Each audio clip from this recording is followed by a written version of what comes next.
de le faire encore. Donc ce qui fait que tu prends des risques.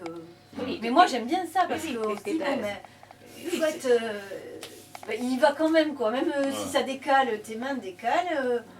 On sent très bien le frémissement de la gauche, tout ce que tu veux nous dire. Tu vois, c'est comme si j'avais un super beau tableau de peinture, mais tu serais on se dit, bon, ben, avec peut-être un autre matériel, ça va être absolument fantastique. Donc, bon, je pense que une partie vient de cette pédale, même dans ton Chopin. Alors, moi, ce que j'ai remarqué dans Chopin et dans Beethoven, c'est le problème de sa gamme chromatique. Oui. Il lève Dans un peu trop Chopin, les doigts, oui. c'est son 2, j'ai vu qu'il a le 2 tu fais un petit crochet avec ce 2. Et ça perd du temps. Voilà, et qui te... Voilà. Par contre, je trouve que le relevé de doigts est intéressant. Alors, c'est pas propre toujours comme il faudrait. Hein, ça, on est d'accord que c'est pas...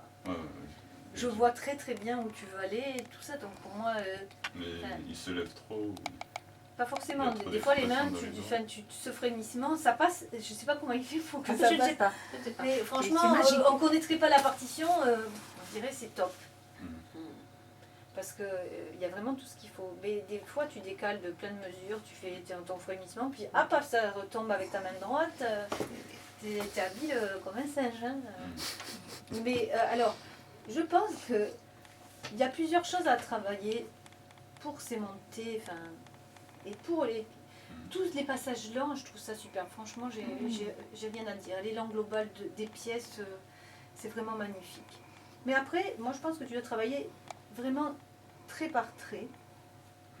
Et lentement, ça c'est une solution, mais aussi les points d'appui des deux mains. Vraiment les notes d'appui des deux mains. Les notes repères, tu vois, comme s'il y avait un squelette. Et là, ton squelette, on ne voit pas les os, on voit quelque chose de flou, le corps si tu veux, mais on ne voit pas l'intérieur. C'est pour ça que ça paraît aussi ce que j'ai senti, mais tu vas me dire si c'est vrai ou ça peut être faux, hein, tout à fait. Dans Chopin, je t'ai senti c'est ce qui m'a beaucoup plu, parce que j'ai trouvé que tu avais un espèce de calme à l'intérieur de toi qui était intéressant.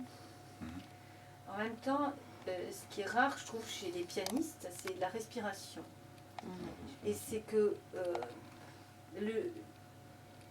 ta façon de respirer, tu la transmets au piano et il y a un très bel échange entre...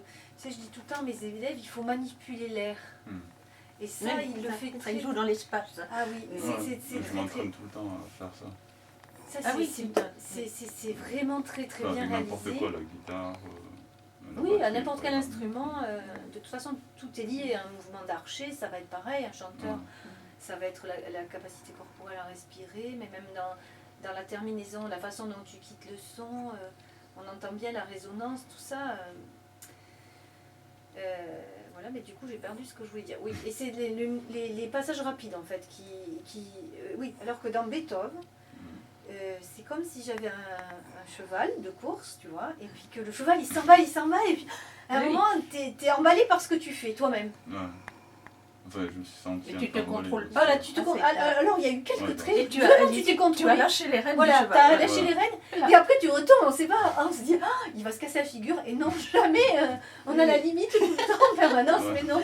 La limite. Mais alors non, ça peut être il y a des traits oui. que tu arrives à tenir tes rênes, et où là c'était chouette. Donc je crois que à chaque fois il faut que tu aies cette image. Je pense que tes doigts repères c'est quelque chose d'important, et travailler lentement, ça aussi. Mais parce que ce qui est toujours embêtant, c'est que quand on travaille lentement, après on perd le fil conducteur. Bien sûr. Donc je sais pas. Surtout trait par trait, c'est mieux de le prendre au continu.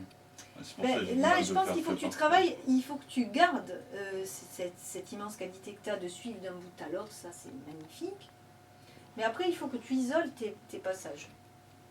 Tu vois pour plus de couleurs et tout ça. Pas forcément, c'est surtout la clarté du jeu. C'est que les mains soient vraiment ensemble. Tu vois, pas que tu rajoutes des formules. Parce que c'est dommage, tu vois, parce que franchement, tu as ce qui s'apprend pas.